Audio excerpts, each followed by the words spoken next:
Hi there, welcome back to yet another episode of our Rowntree Gardens podcast. My name is Elias Rodriguez, and today I'm your host.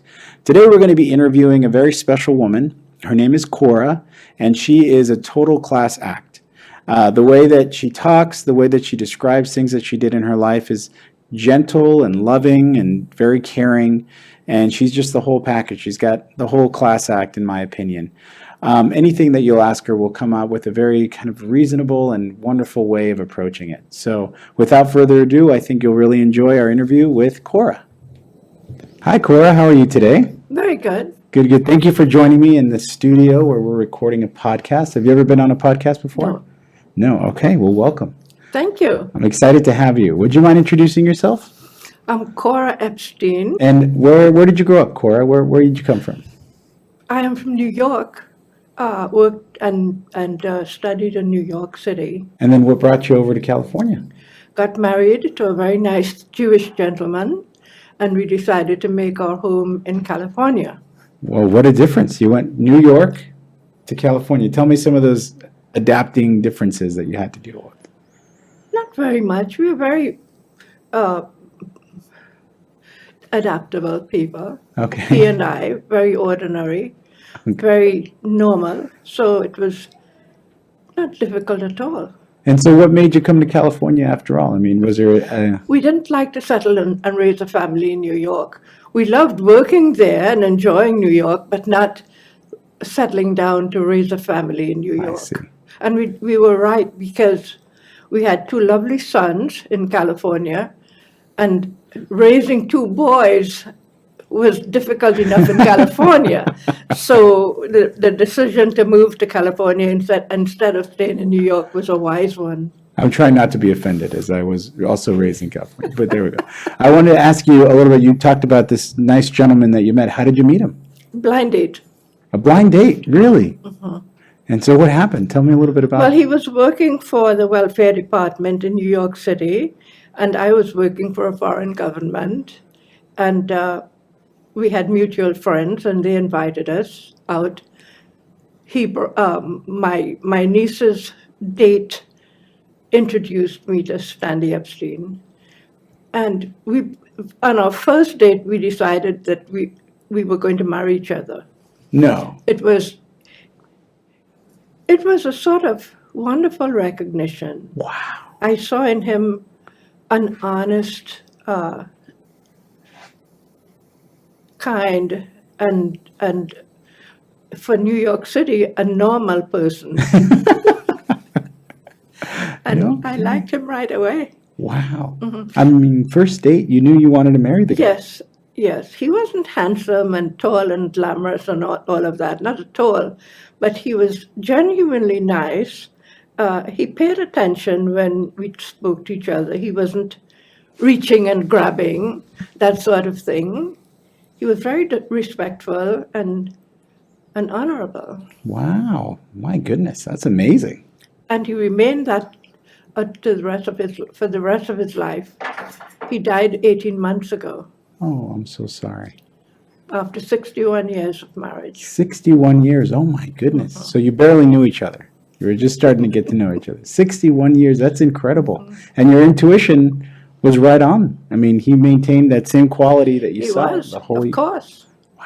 I consider him a gift from heaven, because I had prayed to God for the right husband, and it turned out that God gave me him. Wow. My goodness. And the strange thing is, I loved him up to the very end. And the last thing we said together when he was dying was the Lord's Prayer. Wow. Isn't that nice? That's beautiful. Actually, the whole story is absolutely beautiful. It's very romantic. And if I had to ask you, from someone who's married now, what kind of advice would you say for those that were, looking for those 61 years? What kind of things? Pray to God for guidance. Pray to God for wisdom. Pray to God for understanding, because all of those things are required. Those are the ingredients for a good marriage. Wow. Wow. I believe in praying, and I believe that God hears and answers. And my life is a living proof of that. That's beautiful. It's Wow. true. It's true. Well, thank you for sharing. That seems like a very deep wisdom that I was just given today. So I really appreciate it. That's wonderful. Thank you. And I wanted to ask you a little bit about in California, and you came over to, and you had two sons here. What were some of the things that you did in California? Did you work here? Did you have any? Yes, I worked for a foreign government in San Francisco, the government of India, for a Wow. little bit. But generally speaking, I was blessed to be a stay-at-home mom. Okay. My husband worked for the government, the state of California, Okay. as a psychologist, and we were able to live a good life on what he earned, and we learned to make do. Well, did you have any hobbies or likes that you did regularly, maybe all together or just We on your did own? gardening. I Okay. like gardening, but it was a full-time job raising my two sons. I can It's imagine. not easy. My wife completely agrees with you, and I do as well, but not as much as she would agree. She's spending quite a bit of time, and she tells me the stories that I can't believe the things he gets into as a 4-year-old boy. Exactly. Wait until they're teenagers. Oh man. Okay. Well, thank you for the foresight. I'm looking forward to it. But no, I can understand. Did you do any traveling at all? We did, after the children had left home, and we inherited some money. Stanley's family passed away and left us a very nice inheritance. So we traveled. Okay. He extensively, but I loved the United States. So I visited all the places in the United States that I wanted to, Wow. that I had Okay. dreamed about seeing, No. everywhere. Wow. What were some of the highlights? What would you recommend to go visit? I enjoyed seeing the foliage in the fall on the eastern seaboard, Oh. Okay. from Maine down to New York Wow. in the month of October. Beautiful. And the Grand Tetons in Wyoming, I've never heard of that. the Grand Tetons.